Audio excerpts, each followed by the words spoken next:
Bonjour à toutes et à tous, bienvenue à cette nouvelle séance de formation sur la programmation en Python. Aujourd'hui, nous verrons les dictionnaires. D'abord, nous définirons ce que c'est qu'un dictionnaire. Ensuite, nous verrons différentes manières de travailler avec un dictionnaire dans Python. Et enfin, nous terminerons par un exercice d'application. Passons au résumé du cours. Le dictionnaire est une collection ou une combinaison de paires, clés, valeurs. C'est une structure populaire de Python qui est un bon moyen de stockage et d'analyse de données. Dans ce tableau, vous avez un exemple de dictionnaire. Donc, la double accolade permet de créer un dictionnaire.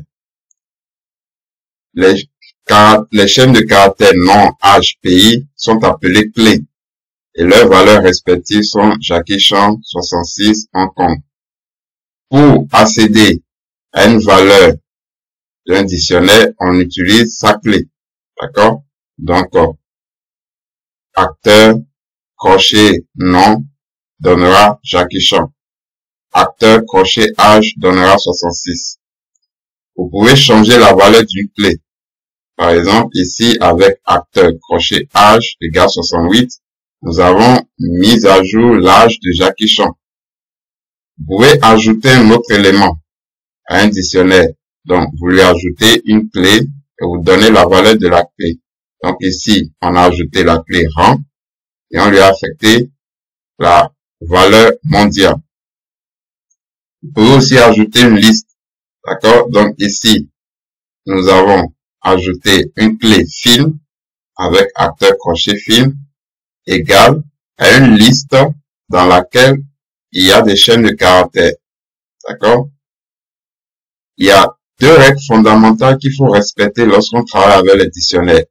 Les clés doivent être uniques.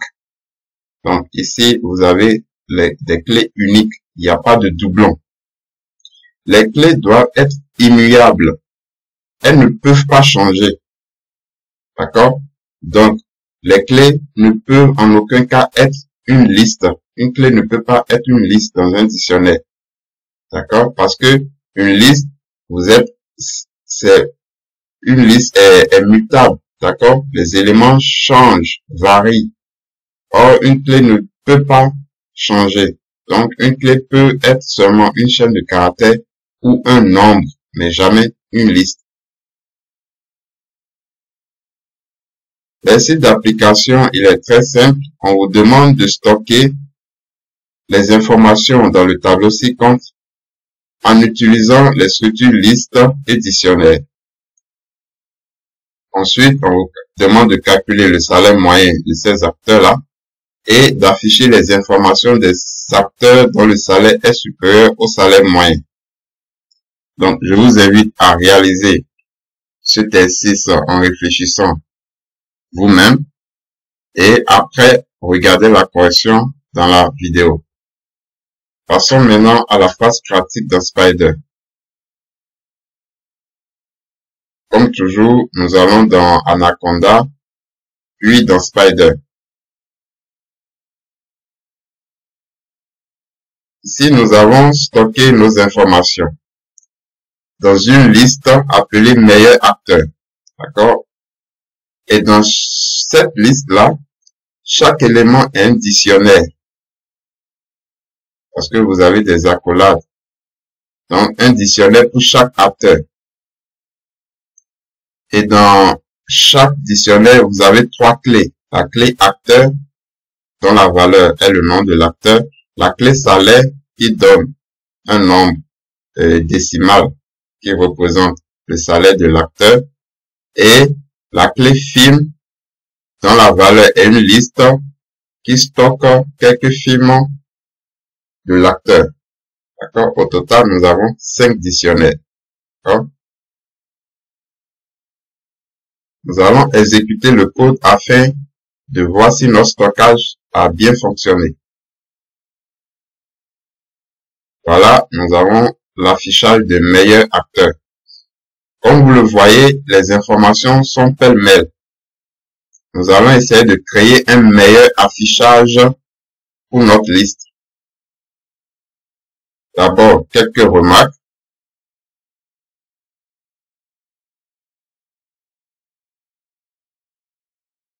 dans la liste meilleur acteur que nous venons de créer, chaque élément est un dictionnaire. D'accord? Chaque élément de cette liste est un dictionnaire. Je préfère l'écrire comme ça. On voit cette remarque-là tout au long du programme. Chaque élément est un dictionnaire et on sait que pour accéder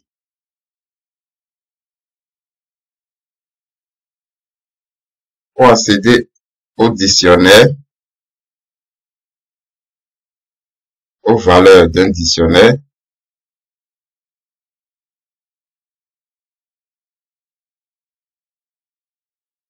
on utilise les clés. D'accord?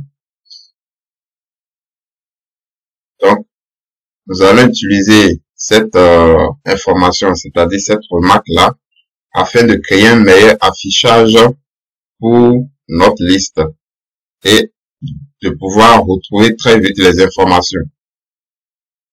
Donc, on fait for acteur in meilleur acteur de point. Cette première ligne-là veut dire tout simplement pour tout élément dans la liste meilleur acteur. Et chaque élément de la liste meilleur acteur est un dictionnaire. Donc, pour tout dictionnaire de la liste meilleur acteur. Donc, print, nom. Le nom ici, pour y accéder, il faut prendre la clé acteur, acteur avec grand A. D'accord? Ici, on pouvait dire for i, hein. D'accord? On pouvait dire for i. D'accord? C'est juste pour donc, je vais mettre typo. Comme ça, on sait que c'est un dictionnaire. Donc, typo, voilà. Donc, pour chaque dictionnaire dans meilleur acteur, typo acteur, print aussi le salaire. On va dire salaire en millions de dollars. Deux points. Et le salaire ici est dans la clé salaire. On va afficher maintenant les films. Quelques films de l'acteur. Les films sont dans la clé film. D'accord? Donc, lorsqu'il va parcourir pour chaque dictionnaire, il va afficher l'acteur, donc son nom, il va afficher son salaire et il va afficher ses films. D'accord? Maintenant, il va le faire pour chaque dictionnaire. Ici, il y en a 5. Puisque les informations seront affichées à la ligne, d'accord? Si nous laissons le code comme ceci, cela peut prêter à confusion. Je vous montre rapidement. Vous voyez? Lorsqu'on a exécuté, il a mis nom Dwayne Johnson, salaire en millions de dollars, 89.4, etc. Et il commence directement par nom Chris. Donc, c'est encore touffu. D'accord? On va mettre un séparateur ici afin de savoir que c'est un autre acteur qui commence. Donc, ici, on va ajouter un séparateur print. On peut mettre la barre de 6, le trait de 6, comme ça. Et on va dire, bon, allons-y de 45 fois. D'accord?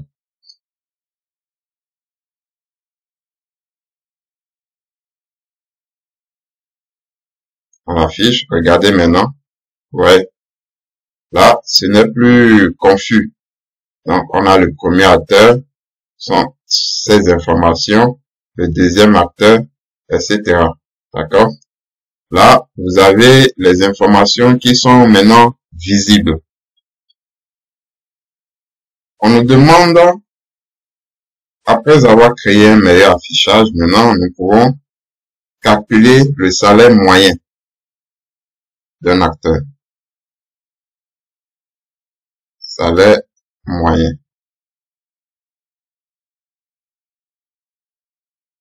Donc, déjà, nous savons que pour calculer le salaire moyen, il faut importer la librairie statistique parce que la méthode moyenne se trouve dans cette librairie-là. D'accord? Donc, on a importé statistique. Et maintenant, nous allons créer une liste vide dans laquelle nous allons stocker le salaire. Nous allons stocker chaque salaire. Nous allons stocker les salaires des acteurs. D'accord? Et après, nous allons pouvoir appliquer la méthode min à cette liste pour trouver la moyenne, comme nous l'avons fait dans une vidéo précédente. Donc, pour trouver les salaires ici, on fait encore une boucle for. Donc, on va lui dire toujours DICO, meilleur acteur. D'accord? Donc, pour chaque dictionnaire de la liste meilleur acteur, on va ajouter, et on sait que pour ajouter un élément à une liste, c'est la méthode .append. D'accord? On va ajouter le salaire acteur. Donc, c'est DICO ici, on va appeler DICO. DICO salaire. D'accord? Et après, on va faire print salaire pour voir si cela fonctionne très bien. Donc, on lui a dit pour chaque dictionnaire d'un meilleur acteur, d'accord, retrouver le salaire de l'acteur et le mettre dans la liste salaire préalablement créée. D'accord? Donc, on peut exécuter.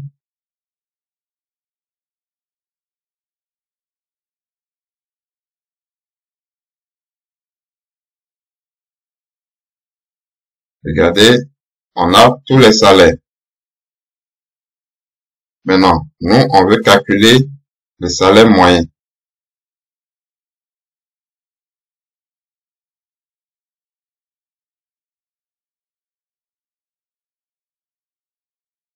Salaire, point.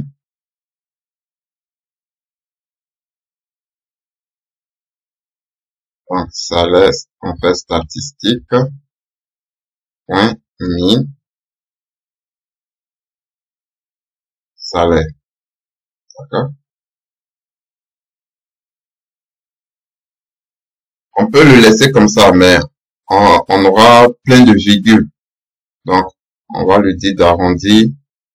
Puisque ici, les salaires sont à un chiffre après la virgule, on va lui dire aussi d'arrondir à un chiffre après la virgule. Donc, round un chiffre après la virgule. Et maintenant, on va afficher cela. Print. D'accord? Le salaire moyen est égal à 2 points. Salaire moyen. D'accord? On va mettre l'unité.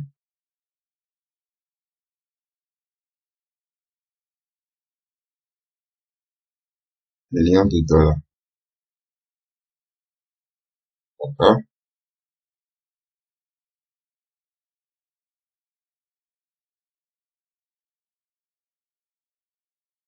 Je vais mettre en commentaire parce qu'on en a tellement besoin. On va exécuter. Donc, le salaire moyen est égal à 71 millions de dollars. Voilà. Maintenant, on nous demande d'afficher les acteurs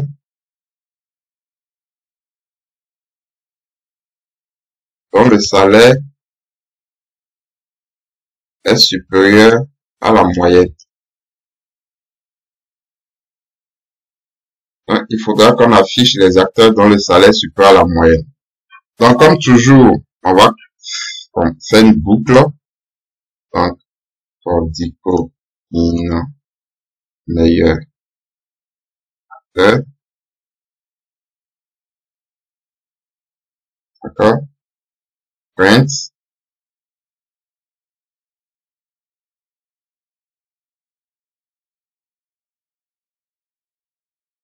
Ici, il faudra faire un if pour spécifier, pour d'abord comparer le salaire de l'acteur au salaire moyen. D'accord? Pour voir si le salaire est supérieur à la moyenne. Donc, if Dico salaire supérieur. D'accord? Parce que ici, le salaire se trouve dans la clé salaire. Donc, if Dico salaire supérieur à salaire moyen, avec créer la variable salaire moyen. D'accord? Deux points. Et maintenant, on va faire les affichages. Comme on l'a fait ici, on va afficher ces acteurs-là comme ceci. Donc, ce qu'on peut faire tout simplement, c'est copier.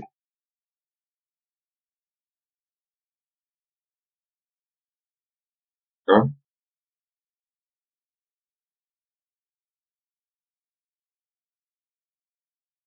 Et venir coller là. Attention à l'indentation. Donc, on lui a dit de parcourir chaque dictionnaire dans la liste. Si le salaire de l'acteur est supérieur au salaire moyen, il affiche les informations. D'accord? Et on va exécuter.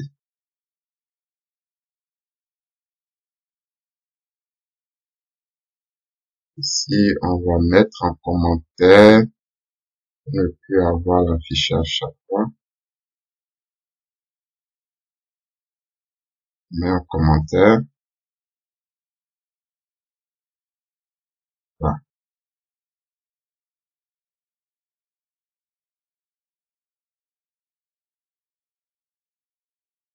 Regardez, on a la liste des salaires.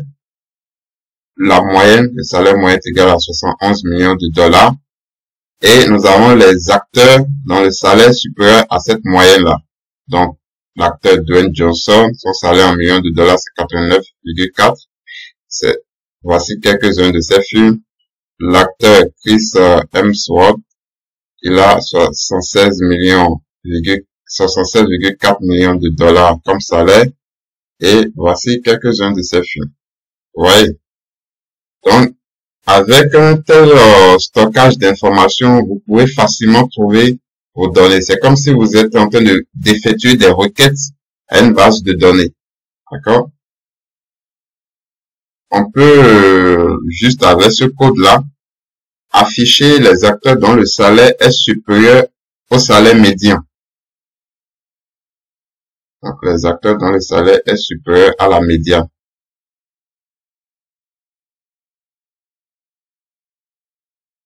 Ici, au lieu de salaire moyen, on aura la médiane. Donc, je vais juste copier ça et remplacer min par médian.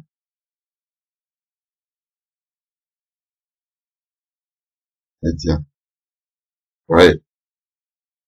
Donc, je n'ai pas besoin de créer une variable salaire médian d'abord. Je peux juste mettre la formule comme ça. D'accord? Et tout se fait automatiquement. Et nous allons voir maintenant. Aussi, nous allons peut-être mettre un commentaire sur ceci à partir d'ici, juste ici. D'accord, vous pouvez mettre un commentaire des blocs de code comme ceci. Attention, il ne faudrait pas mettre ça en commentaire. Voilà. Ça non. On va commencer par ici.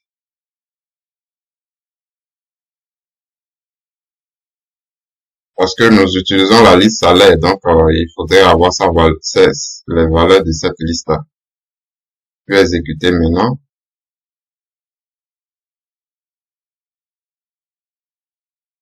Ouais. Donc nous avons toujours les mêmes acteurs. Donc Dwayne Johnson et Chris Hemsworth.